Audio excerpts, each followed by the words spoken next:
I think we should get started. Thanks everybody for coming to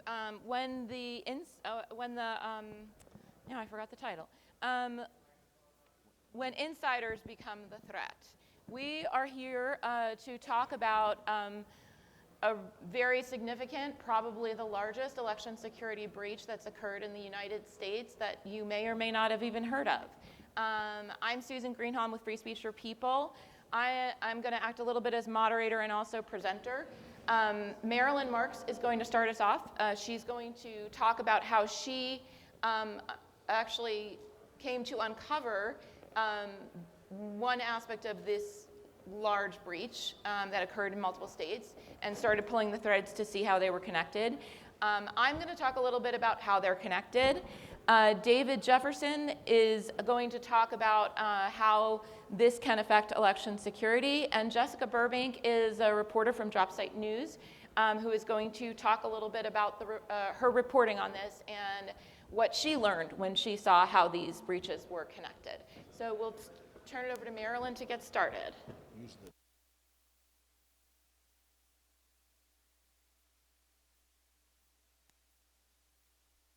All right, can you hear me okay? All right, I'm Marilyn Marks, Executive Director of Coalition for Good Governance. We are the organizational plaintiffs behind the Curling v. Raffensperger case, trying to get rid of the Dominion BMDs in Georgia. So it is in that context that I was able to stumble onto the first signs of what we think is the largest voting system breach ever in the history of the country. And thank goodness there were tapes, because otherwise I don't think the world would know about this today. What was copied was all of the software of Georgia. It came out of Coffee County, a little rural county, red county in Georgia. The data was copied from the 2020 election as well as the US Senate runoff in January 2021. They took everything. Election management software, the software on all the components, the electronic poll book. It's been over 4 years. There has been no real investigation or any mitigation of all the damage done. Not only did they take the Georgia software, but the Dominion software that is installed in about 30 states is very, very similar to the Georgia software. So how did this happen to surface? I happened to be at home on a Sunday night. I must have been bored because I took a call from a stranger, and he started threatening me. I won't bore you with all of that backstory, but I thought I better hit the record button here, and decided to go into my little old lady mode and just sweetly let this guy talk to me. And at one point in the conversation, David, this is what he said.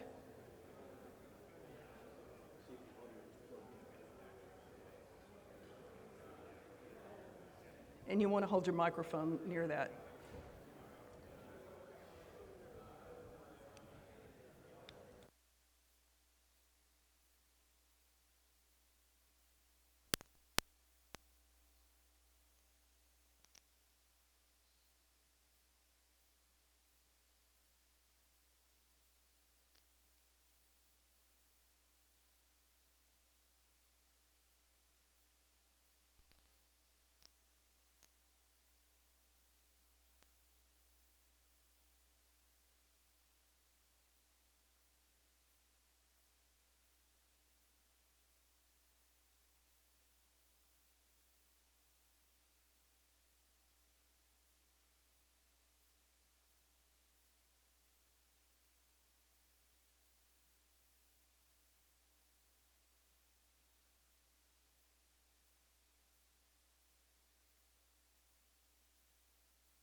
At a point in the conversation, he said, hey, and I'm the guy who hired the jet that went to Coffee County, and we copied everything. And he said, and it was the same people who we got to go to Michigan and copied everything there. And I'm like, what? you copied all of the hard drives? And he says, oh yeah, we copied all the hard drives. Well, I was really glad I had a recording. And okay, this was, a year goes by. I can't convince anybody that this could possibly be true, but it was. Even in April of the next year, 2022, the Secretary of State's office was saying it didn't happen, it didn't happen. Turns out they knew it had happened, but they were still claiming there is no evidence that anything like this happened. We started making demands on the Coffee County office to ask for video records. Nope, didn't happen. Absolutely did not happen. Finally, in June of 2022, the court gave us permission to issue subpoenas, even under subpoena. Let's just wait if we have time. In response to subpoenas, the Coffee County office said, no, there were no videotapes. This didn't happen. Finally, in May of 2022, the Washington Post broke the story. We kept after this, and finally, in August of 2022, these non-existent videos suddenly surfaced. They had them all along. They had days and days worth of videos that showed the people in the rooms. On August 26th, they were claiming it's exterior only. All we see is the front door, nothing else. A month later, guess what? The interior videos finally showed up, despite all of these denials. And the whole time, the Secretary of State was saying that, David, I can't make this proceed. Can you help me get to the next slide?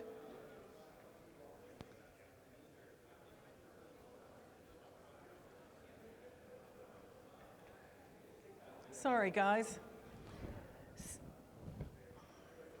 So we had lots of denials. I will keep going while he's looking to get back to us, because what we were going to show you was a clip next from there. Okay, can you play that? This is a clip from CNN.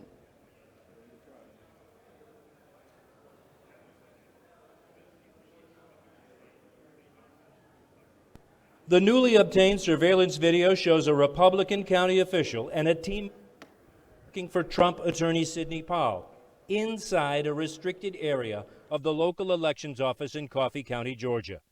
Among those seen, Kathy Latham, a former GOP chairwoman of Coffee County, who is under criminal investigation for posing as a fake elector in 2020. Latham previously claimed she was not personally involved in the breach, but the video appears to undercut that claim, showing her inside as a team of Republican operatives work on computers near election equipment and proceed to access voting data. Scott Hall, an Atlanta bail bondsman and Fulton County Republican poll watcher, is one of the people who spent hours inside the restricted area, and in audio obtained by CNN, Hall later described what he did.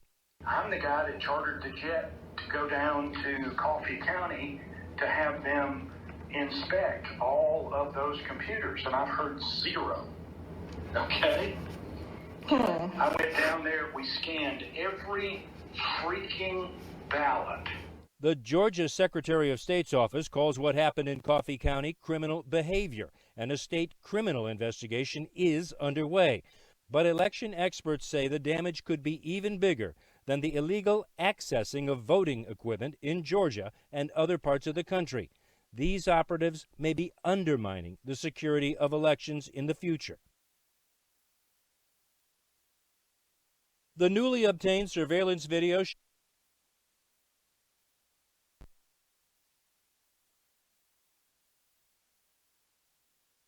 Even though the Secretary of State made the comment that this was criminal behavior, virtually nothing has been done in Georgia. It's all been swept under the rug. But very quickly, Sidney Powell, an advisor, a lawyer for President Trump, had arranged for people to go in, paid them for this visit. Susan's going to tell you about the connections that there were among a network of people being paid to do this. They had access in Coffee County to the entire election management system. They pulled all of the data and software that was used in the 2021 Senate runoff as well. They came back on the 18th and 19th of January after their visit first on January the 7th. They were back for 2 more days, access to anything they wanted, and then they came back again for an entire week in January later that year. So they copied more data, tested the machines, and they even talked about should they try to do anything with this or hold this information, hold what they had found for a movement, a bigger movement at a later date. That's what we're here concerned about. I'm going to jump ahead just to say very quickly that this planning started right after the election in Lynn Woods, Tomotley Plantation in South Carolina. A group of Trump allies met down there, began to plan for how are we going to get access. Fast forward to December of 2020 when they were meeting at the Willard Hotel and began to determine we've got to have access to more software, to how the systems work. Culminated in a meeting in the White House on December 18th, 2020, and where there were decisions made to, shall we go after voluntary access through insiders, or shall we try to get the military to get the machines? They decided on the voluntary access, and basically they were able to achieve it, as Susan will tell you, across multiple states. And as I said, nothing yet has been done in Georgia to mitigate or really investigate. The software remains out there at great danger to the 2026 election. Thank you. Great. Okay, people can hear me? Okay, can we start my slides? Hit the down arrow button. Hit the down arrow button. Okay. So how did we fit into this? I was serving as a consulting expert to Marilyn's lawsuit, to the plaintiffs, Coalition for Good Governance, Marilyn's lawsuits. As she mentioned, the court gave her discovery once they uncovered that the breach had really happened in Coffee County, and the judge believed her when she said, this guy called me and said, we got access to the machines, and the judge allowed them to take discovery. They got documents, they got records, they got the ability to take depositions. It was because of the discovery that they got the videos. And so the course in taking the depositions, and we're talking about, and so when she got this first, it did get covered in the press. CNN covered it. The Washington Post covered it. This was in the summer of 2022. And then in the fall, she started taking depositions. She and her attorney started taking depositions. I was permitted to watch the depositions. So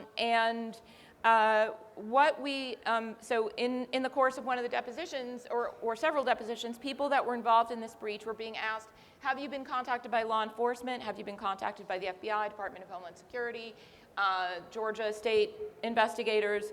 We were told, no. And that got our organization involved because we felt that this is something that demanded a comprehensive investigation, because part of the information that Marilyn's team had gotten through their discovery were the contracts that showed that Sidney Powell had hired these people to go in and copy the software on behalf of the Trump campaign with another attorney for Donald Trump. She had paid for it, and it included other states. So that became a multi-state enterprise. And so that's why we were asking for this investigation. And I just want to be clear, when we talk about them taking the software and our concerns about them taking the software, we're saying that because it is a partisan, partisan organization or enterprise collection, coalition, taking software that have a very specific candidate that they're supporting. It's not the voting village where people are coming to try and understand what the systems are like. It's not taking the software and putting it up on GitHub like open source to try and improve the security. This software was taken and then it was covertly shared amongst members of the groups that worked, of people that worked for it, as I think Marilyn discussed. And so actually having the software introduces some security concerns. David is going to talk about them a little bit more. If you're at DEF CON, you probably understand what those security concerns are, but you don't have to take my word for it or David's word for it. Before we knew that these breaches had actually occurred, there were some statements that were made that discussed the threat that taking the software could present to our election systems. Dominion Voting Systems, one of the vendors who had their systems breached, said that giving the software to partisan entities would create irreparable damage to the commercial interests of the company and the election security interests of the nation. The Georgia Attorney General, back in late 2020, when defending against in a lawsuit that Sidney Powell and others were trying to access the voting software as part of a challenge to the Georgia election results, refused to give the software or argued against giving the software, arguing that it would give the keys to the software kingdom. And the Georgia State CTO had said it would give hackers a roadmap. So there are certain vulnerabilities that are introduced by the taking of the software. So Marilyn talked a great deal about what happened in Coffee County. So we can go quickly through that. And what I'm going to show you is that we find that there are other breaches and the same people keep showing up in the different breaches. Coffee County was paid for by Sidney Powell on behalf of defending the Republic and the Trump campaign. People involved were Doug Logan, Misty Hampton, Kathy Latham, a guy named Jim Penrose, who was very involved in that. And then the software was shared more broadly. And these are people that all got copies of the software, including Stephanie Lambert, who's a Michigan attorney that was involved in some breaches there, a guy named Conan Hayes, who was involved in a Mesa County breach, who was also in Colorado, was also received copies of software, and a guy named Ben Cotton, who shows up a lot in these stories. So we know that these guys were there for a couple days. But after the breaches occurred, the election official in Coffee County that permitted this extraordinary access went to Michigan, according to deposition testimony. First, Mike Lindell, for some bizarre reason, flew down to her to this small area in Georgia, was there for 2 hours and then left. We don't really know why about that. But then she was hired to do some election work in another county, and she also went to Michigan and met with some of the people involved in the breaches in Michigan. So what we've learned subsequently about the other breaches is this. So in Antrim County, Michigan, you may have heard that there were some significant vote counting mistakes that were made in 2020 because of a programming error there. The software, there was a legal challenge in that case. The judge permitted some people to have access to the software as part of that. Then it was shared more broadly. That currently is being litigated as to how legal it was for them to share that software. The defendants are arguing that they were permitted to. The state is arguing that they were not. So we'll see how that plays out in court. But again, this was paid for by Sidney Powell. Conan Hayes got copies of the software. Doug Logan did too. Matt DePerno was involved. There was also an attempted breach in Wayne County, Michigan. That's Detroit, the biggest county in Michigan. This again was paid for by Sidney Powell. She hired the same people that went into Coffee County, Sullivan Strickler. We don't have any evidence that it actually took place. It looks like they maybe tried to do it and it didn't work out. But we know this thanks to Marilyn's lawsuit. So this is a connection directly to that. And then again, many of the same people. There was also a breach in Cross Village Township in Emmett County, Michigan, where two guys came in dressed in tactical gear and said that they were there on behalf of the Department of Homeland Security and that they needed to access the voting equipment. Nobody really knows what they did, but it has been alleged in some court filings that that this was orchestrated by Matt DePerno and Stephanie Lambert and a state representative there. And also, according to the Attorney General's filings, they allegedly got 5 voting tabulators from 4 locations, including from ES&S. They had those tabulators for several months, many of the same people involved, again, accessing those tabulators. Matt DePerno, who was at the center of this case, he's an attorney in Michigan, had gone to some public forums and spoke in front of the lectern and said that he had gotten access to these tabulators and he was able to figure out how to rig them, and that's what he was doing with these tabulators that they had in the Airbnb. Again, this is something that's currently being litigated in criminal trial in Michigan. That, unlike Marilyn's case, there was a criminal investigation. There's criminal prosecution going on now in Michigan. However, it's within the confines of Michigan. Nobody is looking at how all of these breaches may be connected in any potential way. There was also several breaches in Fulton County, Pennsylvania, where the, let's see, whoops, I went the wrong direction. So I have it here. Stephanie Lambert, the attorney on the upper left-hand corner from Michigan, got herself appointed to be the county attorney for this small rural county in Pennsylvania. And she convinced, or somebody convinced the county commissioners that they should turn the software over to have it examined by people who were hired once again by Sidney Powell. And they did that in several different instances. They got software in March of 2022 and then again in July of 2022. And this is according to some court records and some depositions as well as public statements on podcasts. There was also a breach in Mesa County, Colorado, which you might have heard of because there was a criminal investigation there for the election official that was involved in permitting it. She was sentenced to 9 years, but not for actually giving people access to software. She was sentenced to 9 years for some associated criminal activity. I don't have to say alleged if she was convicted. What she was convicted of was identity theft and some other things associated with what she did to allow that guy Conan Hayes that I talked to you about before to get access to the system. The software then showed up at a cyber symposium that was hosted by Mike Lindell, the MyPillow guy, and so that was made public as well. So those are some of the people involved in Mesa County. In Maricopa County, there was people may have heard of the Cyber Ninjas audit that was done in 2021 after the 2020 election.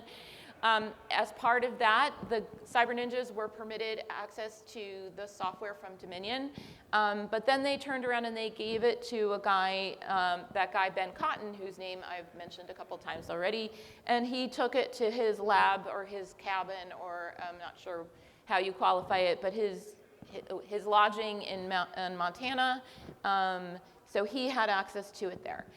So I'm going to tie this up to how this actually reaches to higher levels and what we're seeing today. Marilyn mentioned that there was an effort in December of 2020, or there was a discussion in the White House Oval Office amongst President Trump and some other people discussing whether or not they should use the military or the Department of Homeland Security or the marshals of the Department of Justice to go in and seize voting machines. Some people counseled and said, this is a terrible idea, you cannot do this. And instead, Rudy Giuliani and Sidney Powell said, that's okay, we have voluntary access to the machines, we're going to get voluntary access anyway. That is according to testimony that was given to the January 6th committee that was never highlighted in any hearing or in the report, for that matter. I read a lot of the deposition testimony when it was published, and that's how we uncovered this. This was then reported by the New York Times because it suggests that this was discussed at this meeting at the White House. And so where are we today? It seems this is starting all over again, or maybe it never ended, but there have been reports that have come out of Colorado that once again there are people that are claiming to be associated with the Department of Homeland Security or the Trump administration that are asking election officials for access to voting equipment. So far, according to the reporting, nobody actually gave them access, but it's something that we should be profoundly aware of, because it seems like this is something that's happening again. So I will pause there and ask David to pick up, and I'll turn off my mic to... Thank you, Susan. Okay, so what I want to talk about is the technical significance of the purloining of the voting system software that you've heard about. As you know, code from various Dominion and ES&S systems was taken, as Susan described. Jurisdictions normally using nominally the same systems actually use slight variations of the versions of the software. So the attackers now have a fair sample of the software used in the voting systems in the United States. We have no way of knowing, of course, if more software was taken that has not come to light from other jurisdictions. So who got access to this purloined software? Well, it was first circulated in the right-wing election security conspiracy community, and is known to have subsequently been made available on the dark web. So we should assume that not only they, but every foreign intelligence agency in the world has access to this code now. Who does not have access to the code? We don't. What do I mean by we? Okay? The white hat expert community, represented by those of us here at DEF CON, people who study voting systems, look for vulnerabilities, disclose those vulnerabilities responsibly to the vendors in the hopes of getting them fixed, or publish them if they don't. We don't have access to this, to the code.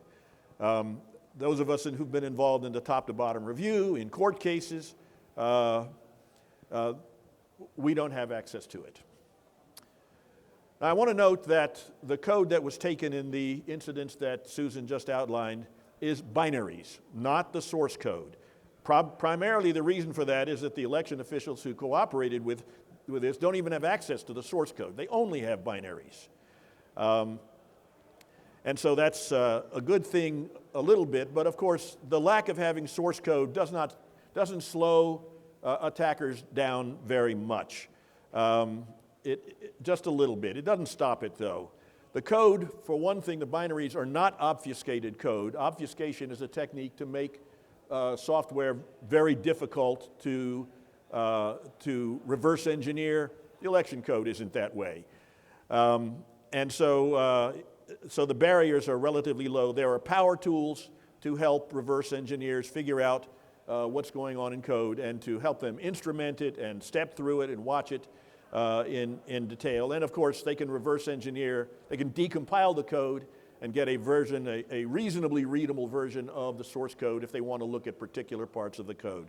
So the fact that they did not capture, and of course we don't know that they don't have the source code from other sources. In fact, I wouldn't be too surprised if they did, but they didn't catch it in these heists. Okay, so what is the danger now that this software has been purloined and spread around to who knows whom?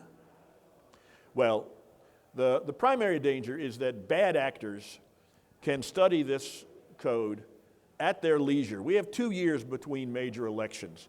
2 years is plenty of time to reverse engineer and study the code and look for vulnerabilities in it. And if you find a vulnerability that is immediately exploitable, for example, so that you can simply create a process for a poll worker or someone who has custody of the voting machines between elections to tamper with the systems, that's a danger that we worry about. There's also the possibility that they can create malicious versions, variants of the real software, and then find a way of getting those malicious variants actually loaded in real elections. How can they do that? Well, they can do that with Confederates, for example, among election officials or among the employees of election officials. Think that's unlikely? Well, Susan just told you several stories about election officials who have been who have been involved in undermining the security of their own elections. But it can also be, but malicious code can also be spread through election machine viruses. We know that this is possible in many different voting systems. These are ways that software can be moved from one election machine to another, introduced on one machine only, and then it can be spread slowly through all of the voting machines in a jurisdiction. We've never seen this happen in real life, of course, I want to make that clear, but it has been demonstrated in publications showing how this can be done, have been demonstrated. It's easy to create malicious software, by the way, that would not be detected by the kind of testing done in certification programs or by logic and accuracy testing that is done immediately prior to an election. It's easy for malicious software to defeat that kind of testing.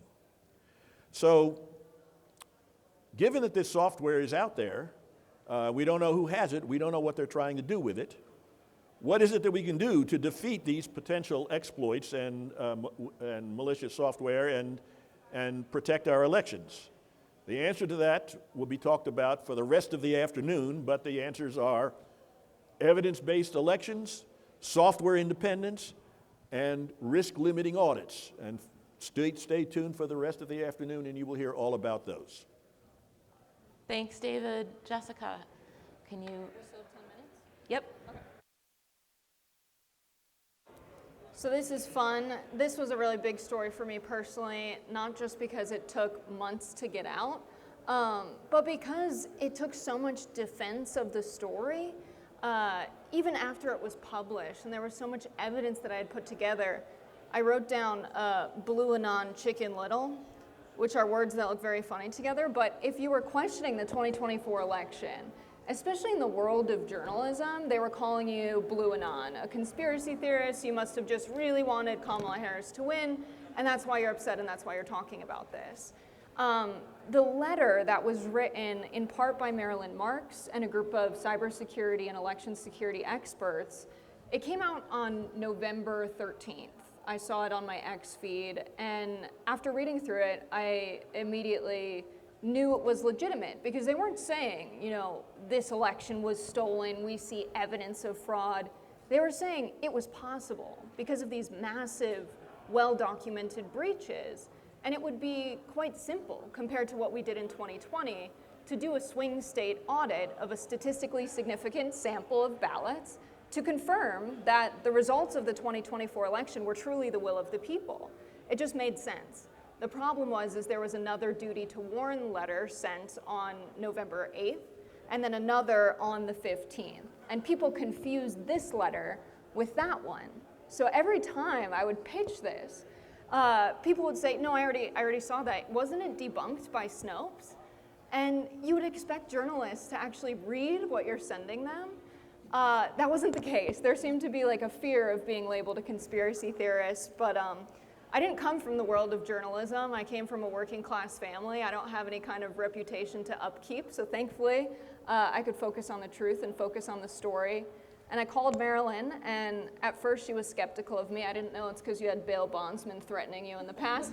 But thankfully she came around and started sharing this story with me. And I spoke to Professor Buell, Duncan Buell, who was on that letter, Buell, and I spoke to representatives from CISA, the Cybersecurity and Infrastructure Agency. I spoke to people at ES&S and Dominion. I spoke to Secretary of States and election administrating offices in the swing states. And I was shocked at how unprepared so many people were to respond to me and how obviously sound the arguments being made by you all were. And the thing about this is it was really overshadowed by January 6th, because what went down was on January 7th and 8th. And so because there was this belief that the country was in turmoil after an insurrection, it felt like people thought that should be the focus. And what happened on January 7th and 8th potentially is more serious because it can impact every election to come. And so there were 3 people who entered that day What's shocking is the communication is so obvious in court records. They weren't trying to hide what they were doing at all. Sidney Powell hired Jim Penrose, who is this guy with 27 years of experience in the NSA and CIA and cybersecurity. And he was kind of the one directing Sullivan Strickler as to what they should do. But in many cases, Paul Maggio from Sullivan Strickler was directly communicating with Sidney Powell. And that morning, on January 7th, said, on our way to Coffee County, Georgia, to collect what we can from election/voting machines and systems. Then we see him on the security camera footage entering at 12:37 p.m. and leaving at 6:19 p.m. And then sending an email the very next day to Powell saying everything went smoothly yesterday with the Coffee County election. Everyone involved was extremely helpful. So that means the county election boards guy that was there and Kathy Latham, who was with the Republican Party there.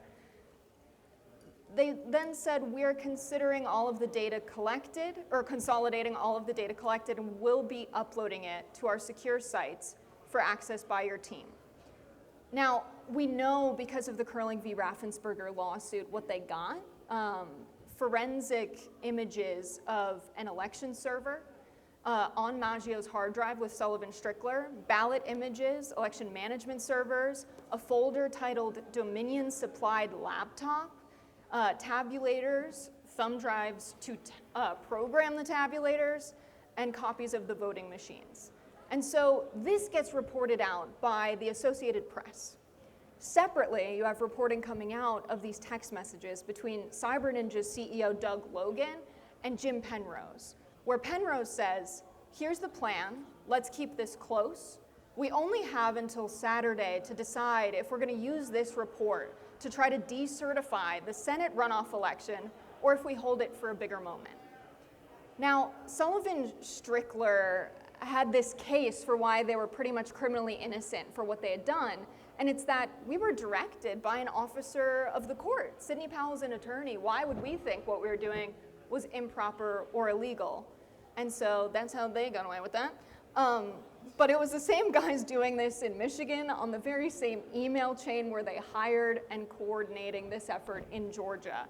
And in Michigan, we know they had 5 tabulators, but like Susan said, the last it's left off is there's no evidence of tampering. That doesn't mean there isn't any out there, that just means they haven't found it. It might still exist. We'll see what the outcome is of that litigation.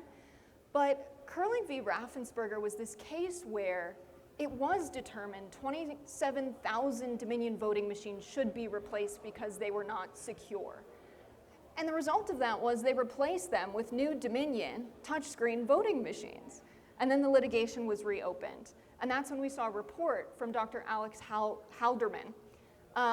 He said there are 10 to 12 vulnerabilities that someone familiar with his report, some of it's redacted. We have a redacted version that's public, but I spoke to someone who had read the unredacted version, and this is basically what he told me. There are 10 to 12 vulnerabilities that a reasonable undergrad computer science student would ask about. Here's how to attack them without much effort. And then, in a deposition in February of 2022 during the same case, Michael Barnes was asked, can you identify one cybersecurity election expert that would endorse the Georgia system as a reliable voting system? And on the witness stand, they said, I cannot. They couldn't find a single person to vouch for the system that was being relied upon for American elections. It's just comical how bad this was. And this reporting was coming out in so many different sources. So the story was never really put together. It was coming out in piecemeal. But as a result of all of these cases and people complaining to federal agencies on a pretty regular basis, CISA, the Cybersecurity Infrastructure Security Agency, released a recommendation that elections would be audited, and in the cases where they were using machines where there were vulnerabilities, they would replace them or update the software to patch the identified insecurities, because 70% of our voting machines are ES&S systems from Michigan and Dominion systems from Georgia. So theoretically, if they had copied this software and developed a hack, they could use it in all of the swing states and determine the results of an election if they had really wanted to. And so that's what's really concerning is especially the fact that Michigan, Wisconsin, Georgia, Arizona, here in Nevada and Pennsylvania were relying on these systems in 2020. So then comes case DeKalb GOP versus Raffensperger. So the county GOP was suing the Secretary of State in Georgia because they believed that the system that was being relied upon was so insecure it wasn't up to grade according to Georgia law. And I believe there was a federal law at play as well. Now, there's a video on Judge Scott McAfee's YouTube page of this, but one of the witnesses, Clay Parikh, demonstrated how to hack into one of the voting machines from the witness stand. That went on YouTube September 30th, 2024, just over a month before the 2024 election. And I've asked people familiar with these machines, you know, if we pulled someone off the street and showed them this YouTube tutorial and said, all right, now you have to hack this voting machine, could they do it? And they said, maybe not someone off the street, but maybe an undergrad computer science student could, certainly, easily. And it's remained available. You can still go watch it today if you'd like to. But what Parikh said was the massive amount of vulnerabilities in this system, the poor configuration of the database itself, even if you encrypted the database, someone mid-level could take over. And so putting this story together felt like, you know the Three Little Pigs? It felt like if the Washington Post had reported, like, pigs are making houses out of straw. And then CNN reported, oh, pigs making their houses out of their straw lost their homes, they blew down. And then you have Bloomberg saying, pigs are making their houses out of sticks now. And then CNBC saying, this is going to be good for the long-term house values in America. And then you call Marilyn Marks, and she says, have you heard about the big bad wolf? And you're like, well, no. And she's like, yeah, someone's blowing the houses down. And then you talk to Professor Buell, and he's like, well, we could just make them out of brick. And then you tell your friend, who's a very responsible journalist who reads just about everything, and you're like, have you heard about all of this? And he says, yeah, I heard pigs are making houses out of sticks now, and it used to be straw. And it's like, you haven't heard about the big bad wolf? And he's like, you sound crazy, and it's because you do. And that's what it was like putting this story together. But once you put it together, it becomes really clear what's gone on. And so I think I understand what happened recently, why I had to fight so hard for this story. I was talking to Charles Seif, who's a mass surveillance expert. And he said, you know, I reported on aerial surveillance the FBI was doing. It was just flying helicopters over cities. They were collecting data on citizens. We call it persistent surveillance. He said you would tell someone about what was happening, and they were shocked. They couldn't believe the FBI was doing this to American citizens. And then you tell them 3 months later, and they're shocked again. And that's how this story felt. It was me realizing as a journalist that sometimes when you tell the truth, it's not heard, and you have to fight for it to be heard. And I think we're still fighting, but people are coming around, and you all might relate to this, but a big challenge is people hear these big computer science data words, and they're like, oh, they sound like they've secured the system. It sounds fine. They know what they're talking about. And so overcoming that barrier has been a huge challenge as well. So I would encourage all of you to talk to people in your life you know about it. And the last thing I'll say is that if we were to audit the 2020 election, it would require less than 1/3 of the votes that were counted in Maricopa County in 2020 to be counted now. So it's not like it would be a unique, massive effort to audit the 2024 election. You want to try? Well, it was. Only piece of it. Didn't have her voice. Okay. We're going to try and get you that audio piece that the computers glitched and did not allow us to play. I know that's shocking that the computers glitched and we weren't able to get it, but hopefully now we can play it. And then we were hacked. We were hacked. You know, and then we'll I'm the guy that chartered the jet to go down to Coffee County to have them inspect all of those computers, and I've heard zero. Okay? I went down there, we scanned every freaking ballot, and the elections director and her assistant lost their job. Okay? And have yet learned zero about all of that effort. Well, why did they not give you any information? That's a great question. as to why all of that data, we haven't had a report from anybody. And I keep saying, guys, all of that effort, the same people that went up to Michigan, okay, and did all that forensic stuff on the computers, and they sent their team down to Coffee County, Georgia, and they scanned all the equipment, imaged all the hard drives, and scanned every single ballot, absentee in person, and absentee by mail, and have gotten no feedback. They imaged the hard drives?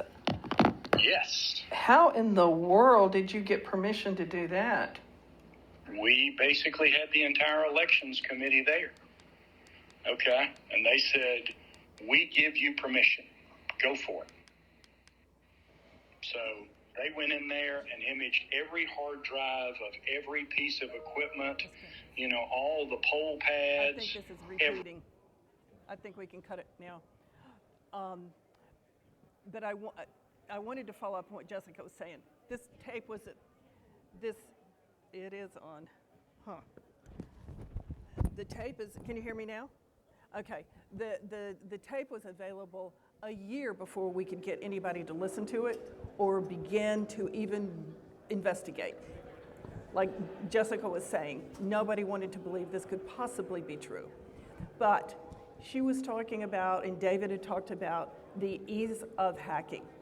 Come tomorrow at noon, we're going to show you a live demonstration of hacking a Dominion touchscreen machine, which is in the other room, and you will also have a chance to interact with that in the other room, the Dominion ICX, but we will show you live how easy it is to hack, and the hacking is so easy, even I can do it. And that is a very low threshold. I'm not a computer, I have no computer science training at all. So it's pretty shocking, please come. Okay, so we have a couple of minutes if people have some questions to, yes? So, in light of the fact that,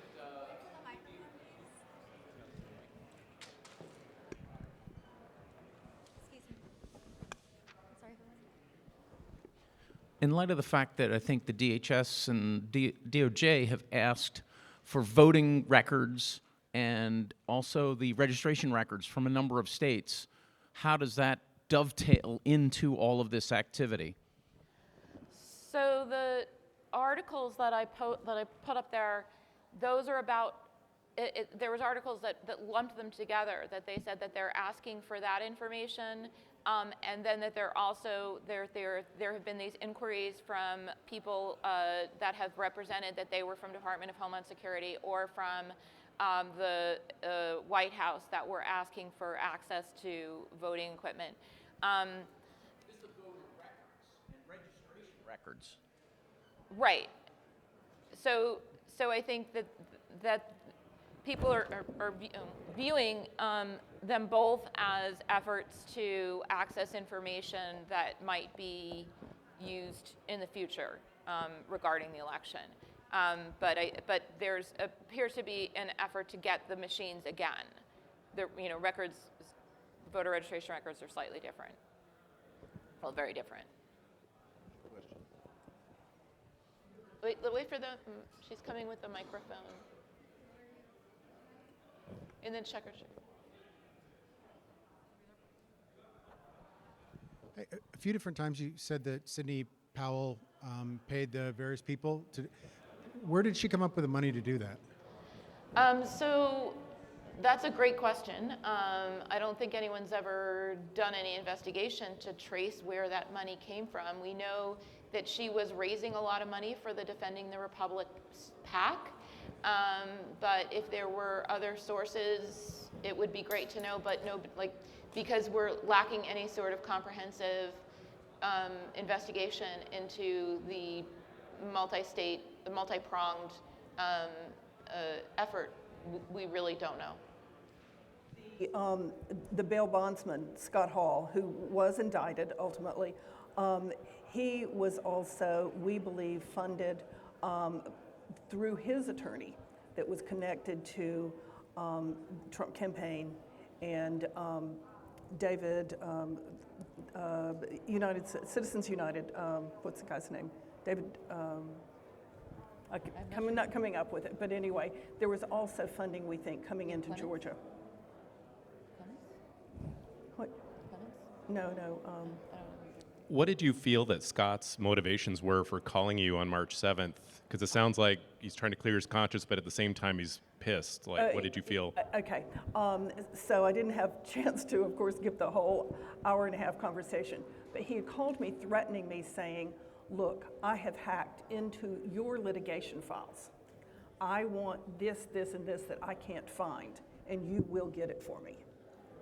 And at that point, I thought, maybe I'll try to talk nice to him and record this conversation. And that it drifted. It was 50 minutes into the conversation before he started doing this, telling me what he heard. Hi. Are there efforts to, I'm over here. Hi. Are there efforts to kind of bring together the Texas gerrymandering information, the voting records in Texas? Because I know that they're trying to set a trend in Texas to gerrymander districts, to redistrict with voter records. Do you see evidence of that starting to happen in these states where those records were taken? Because I know this other person asked about why voter records. Well, isn't that really important to how we redistrict our maps to create safe states? Do you see that evidence happening? I think that evidence is pretty much public in terms of how you would go about redistricting. But I think that the voter records are probably being accessed for a variety of reasons of trying to question voters' eligibility. But I would also say in Georgia and other places as well, there are problems with the voting machines and ballot privacy. There is no ballot secrecy in Georgia. There's supposed to be. And I really worry that those detail records can be used to trace the ballots to the voters.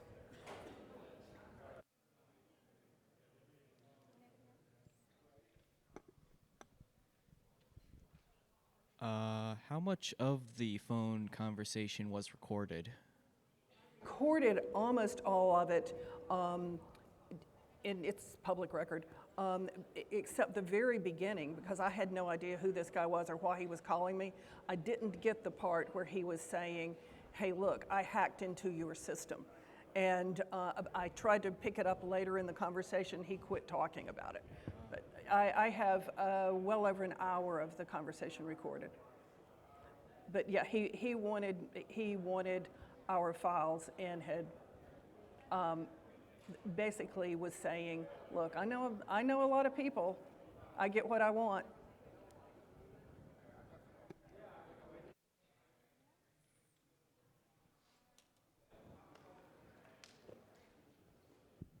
Hi. So I find it kind of ironic that a lot of times people on conservative side tend to talk a lot about election security, and a lot of these groups tend to be conservative groups that are doing these things. Is there any evidence to support that? Like, do we see any like liberal or Democrat groups doing the same thing, or is it all just hot air coming from their side, or maybe some projection? Like, when you were saying doing the same thing, you were talking about election security breaches and stuff like that. Election security copying breaches. Machines. Like, a lot of these groups tend to be tied to conservative groups. Right. Funded by conservative groups. Right. I have not seen evidence of people that seem to claim that they are unaffiliated or more progressive involved in any of the networks that Susan and I have examined. And by the way, I should say, thank you, Susan, for making sure that this happened today. Susan was an incredible partner. We were on the phone 3 times a day going, oh, look at that affidavit. Oh, look at this testimony. And pieced this thing together over many, many months. And unfortunately, we were about the only 2 in the world doing it, I'm afraid. Yeah, well, not entirely, but I'll say everything that I showed you are all the extent of every election system security breach that I am aware of. If there were ones on the left, they would be up there too.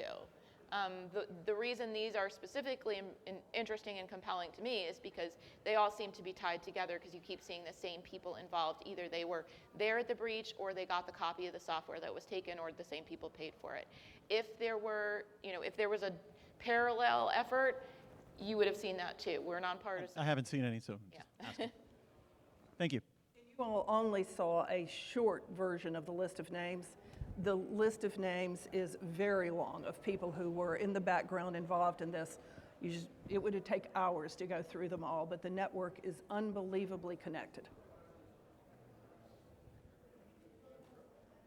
Any other questions? Am I missing? If not, Actually, thank you all there's one so more much question. for your attention. Oh, wait. Sorry. Hello.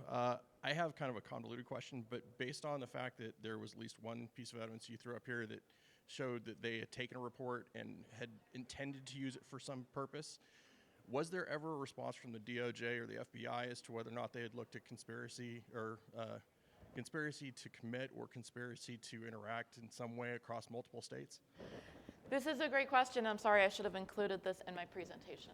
So I mentioned that in late 2022, we organized an effort of a bunch of computer scientists to write to the Department of Homeland Security, DOJ, FBI, etc., asking, putting together all the information that came out of the curling litigation, saying, hey, this is a civil litigation.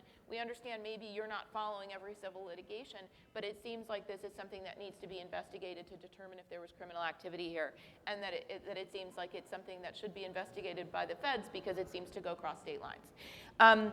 I got a letter back from the FBI a couple months later that said, well, we can only investigate this if we are asked to by the local state authorities, which in itself is untrue because we see there are civil rights violations that have often been ignored or potentially even perpetrated by local authorities, and then the feds come in and they investigate it. So they're not being asked to engage in those instances.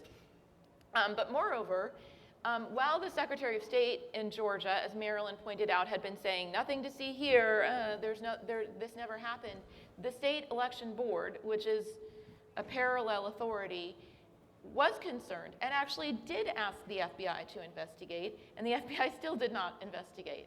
Subsequently, I ultimately did go to DC and meet with some investigators there and speak with them about this at length. And they took down a bunch of information and nothing happened. So yes, I should have included that. Yeah, we should close off because it's lunchtime. So thank you so much for your attention.